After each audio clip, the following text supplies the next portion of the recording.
Hello મિત્રો, તો આપણે આવી ગયા છીએ તિરુપતિ બાલાજી મંદિર દર્શન કરવા અને તમે મારી પાછળ જોઈ રહ્યા છો સરસ મજાનો અહીંયા નીચે તળાવ છે.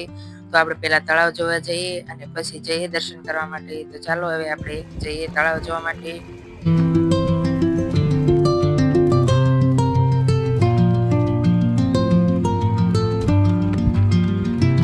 અને સામે ડુંગર પર સરસ મજાનું ખોડિયારમાંનું મંદિર પણ છે અને તમે વ્યૂ જોઈ શકો છો. વરસાદી વાતાવરણ અને નજારા કંઈક અલગ જ લાગી રહ્યા છે.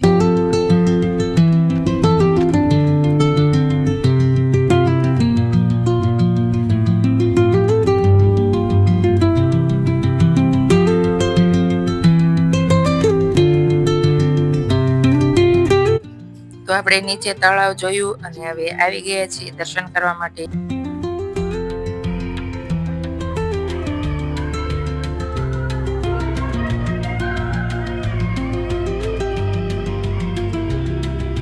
તો અમે પહોંચી ગયા છીએ દર્શન કરવા માટે અને ચાલો હવે આપણે જઈએ અંદર દર્શન કરવા માટે.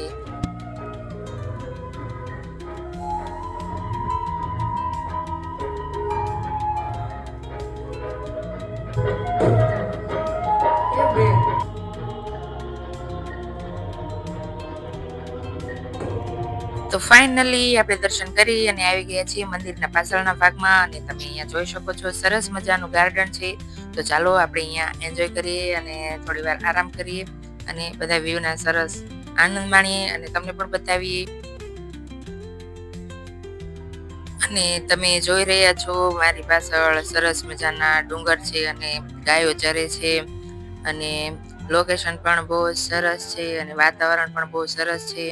તો તમે પણ અહીંયા આવી શકો છો તિરુપતિ બાલાજી આશ્રમ આંબલા.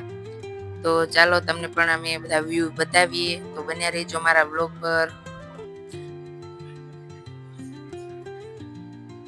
અને સામે ડુંગર પર ઘણી બધી ગાયો ચરે છે.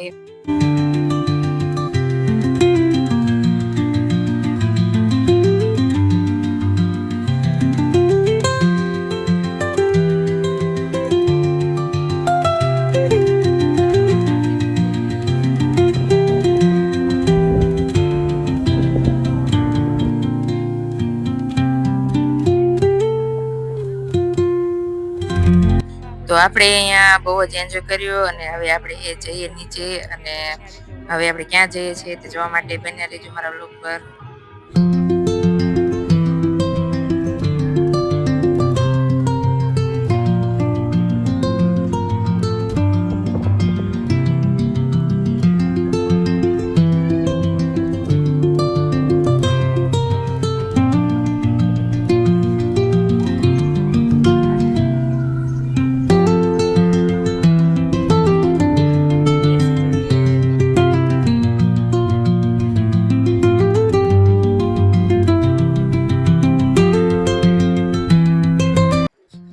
અને તિરુપતિ મંદિરે દર્શન કર્યા બાદ અમે આવી ગયા છીએ વડલીવાળા મેલડી માતાજીના દર્શન કરવા અને તમે જોઈ રહ્યા છો સામે દેખાય તે મંદિર છે. તો ચાલો ત્યાં પણ જઈએ દર્શન કરવા માટે.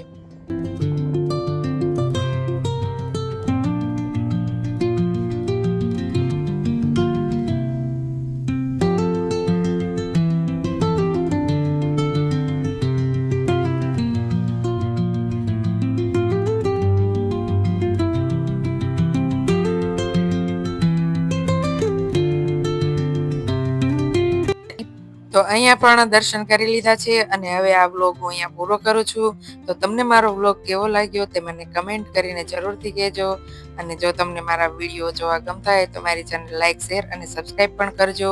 હવે મળીશું આપણે એક નવા જ વ્લોગમાં. ત્યાં સુધી આવજો. Bye bye.